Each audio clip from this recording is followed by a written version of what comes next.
আমাদের বাংলাদেশে এখন প্রাইভেট সেক্টর যেভাবে গ্রো করছে এবং আমাদের ন্যাশনাল কোম্পানিগুলিও কিন্তু এখন ইন্টারন্যাশনাল পরিসরে কাজ করছে এবং অনেকে আসলে মানে হোম গ্রোন মাল্টিন্যাশনালেও পরিণত হয়েছে। তো সেই জায়গাতে একটা হচ্ছে আমাদের মতো যারা প্রফেশনালস ওনাদের কিন্তু নিজেদেরকে এখন ইকুইপ করার একটা ব্যাপার এসছে ইএসডি মতো কনসেপ্ট বলেন বা প্রফেশনাল এরিয়াতে, কারণ এটা এখন একটা অত্যন্ত গুরুত্বপূর্ণ একটা এরিয়া অথবা ফাংশন, যেটা আমাদের দেশি বা বিদেশি যে কোনো বিজনেস প্রতিষ্ঠানের জন্য এখন একটা ক্রিটিক্যাল কম্পোনেন্ট। কেন এটা ক্রিটিক্যাল কম্পোনেন্ট? এটার একটা বিষয় হচ্ছে যে এটার মাধ্যমে আমরা যখন বিজনেস পরিচালনা করি যে ইন্টারনাল যে রিস্ক ফ্যাক্টর গুলো আছে সেটাকে আমরা আইডেন্টিফাই করতে পারি, সেটা মিটিগেট করে বিজনেসকে আরো অনেক বেশি সাস্টেনেবল করা যায়। তারপরে লং টার্ম যে সাস্টেনেবিলিটি গোল গুলো থাকে বা এনভায়রনমেন্টাল যে আসপেক্ট গুলো থাকে সেগুলোকে আমরা অ্যাড্রেস করতে পারি। তারপরে আমাদের স্টেক হোল্ডারদের যে এক্সপেকটেশন থাকে সেটাকে আমরা মিট করতে পারি। এবং অনেক ধরনের রেগুলেটরি অনেক রিকোয়ারমেন্ট থাকে, স্ট্যাটুটরি রিকোয়ারমেন্ট থাকে, কমপ্লায়েন্স ইস্যুস থাকে, সেগুলোকে আমরা নেভিগেট করতে পারি খুব সহজে যদি আমরা ইএসজির ক্যাপাসিটিটা উইদিন দ্য কোম্পানি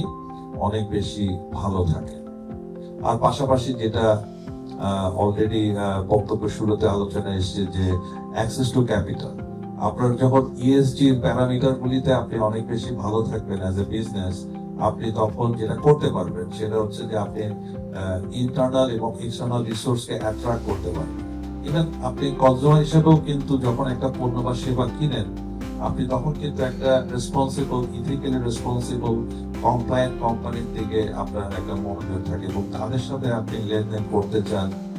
বিজনেস করতে চান বা তাদের সেবা বা পণ্যটা কিনতে আপনি অনেক বেশি আগ্রহী থাকেন এবং একই সাথে অনেক বেশি লয়াল থাকেন। সেই জায়গা থেকে আসলে এটা আসলে এখন একটা সময়ের দাবি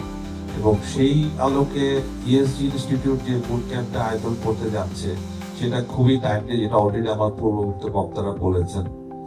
আর এটা যেটা আমি ব্যক্তিগতভাবে যেটা এক্সাইটেড এটার ব্যাপারে সেটা হচ্ছে এটা আসলে যে যতটুকু প্ল্যানিং আমি দেখেছি ওনাদের এবং যে ধরনের স্পিকার এবং প্রতিষ্ঠানকে ওনারা এখানে যুক্ত করেছেন, আসলে একটা আন্তর্জাতিক মানের একটা বুট ক্যাম্প বা একটা কনফারেন্স ওনারা করছেন অন ইএসজি, যেটা আসলে আমরা ক্যারিয়ারের শুরুতে যখন এই ধরনের লার্নিং প্ল্যাটফর্ম গুলোতে যেতে চেতাম তখন আমরা কিন্তু দেশের বাইরে অন্তত মিনিমাম হলো থাইল্যান্ডে গিয়ে আমাদেরকে এই ধরনের একটা প্রোগ্রাম অ্যাটেন্ড করতে হতো এবং এটা অনেক বেশি কস্টলি হতো এবং সব সময় সবাই যেতেও পারতো না। কিন্তু একই মানের অথবা ইভেন আমি মনে করি যে যেহেতু আসলে বাংলাদেশের লিডারশিপটা এখানে শো করা হচ্ছে, এটা থাইল্যান্ড বা এই ধরনের জায়গায় গিয়ে যারা এই ধরনের কনফারেন্স অ্যাটেন্ড করেছে এর চেয়ে অনেক বেশি রিচ একটা প্রোগ্রাম ওনারা এখানে অর্গানাইজ করতে যাচ্ছে এবং এখানে যেটা হবে যে তুলনামূলকভাবে অনেক কম খরচে অনেক বেশি পার্টিসিপেন্ট ব্যবসায়িক কোম্পানিগুলো পাঠাতে পারে। তো এই সুযোগটা আসলে নেওয়া উচিত, কারণ এটা আসলেই ওনাদের স্বার্থেই ওনাদের বিজনেসকে আরো বেশি এটা কনসোলিডেট করবে, ক্যাপাসিটি বাড়াবে এবং অনেক বেশি কম্পিটিটিভ করবে। তো আমি এই পয়েন্টগুলো একটু জাস্ট ইটারেট করলাম যাতে আসলে আপনারা যারা আমাদের গণমাধ্যমের থেকে এসছেন, আমাদের বন্ধুরা, আপনারা যদি এটা একটু প্রচারটা করেন,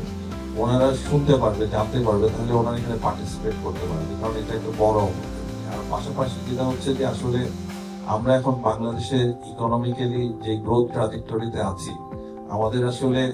এই প্রাইভেট সেক্টরকে অনেক বেশি স্ট্রং বা রোবাস্ট করতে হবে আমাদের ইকোনমিকে অনেক বেশি সামনে এগিয়ে নেওয়ার জন্য, এবং এই প্রাইভেট সেক্টরে আমাদেরকে এমপ্লয়মেন্ট জেনারেট করতে হেল্প করবে। তো সেই জায়গা থেকে বিজনেসকে যদি রেজিলিয়েন্ট এবং রোবাস্ট করতে হয়, ইএসজি কম্পোনেন্টটা আসলে অনেক বেশি ফান্ডামেন্টালি ইম্পর্টেন্ট, ক্রিটিক্যালি ইম্পর্টেন্ট, এবং এটা এখন মোর এন্ড মোর কোম্পানিগুলো বুঝছে, যারা আসলে একটু অ্যাডভান্স ন্যাশনাল কোম্পানি হিসেবে তারা বুঝতে পারছে, আর বিদেশি কোম্পানিগুলো অনেক আগে থেকে এটাতে ইনভেস্ট করছে এবং সেই জন্যই কিন্তু তারা দেখেন যে বছরের পর বছর 100 বছর 200 বছর ধরে বিভিন্ন দেশে তারা বিজনেস করছে। তো এইটা আমি বলে শুধু একটাই রিকোয়েস্ট করবো যে আপনারা কাইন্ডলি এটার যে মানে ইম্পর্টেন্সটা এবং এটার থেকে যে ওনারাই বেনিফিট হবে, যারা অ্যাজ অ্যান ইন্ডিভিজুয়াল এখানে পার্টিসিপেট করবে বা কোম্পানিগুলো যদি এখানে ওনাদের কর্মীদেরকে পাঠায় বা ওনারা নিজেরা অ্যাজ এ বিজনেস যদি এখানে ইনভলভ হয়,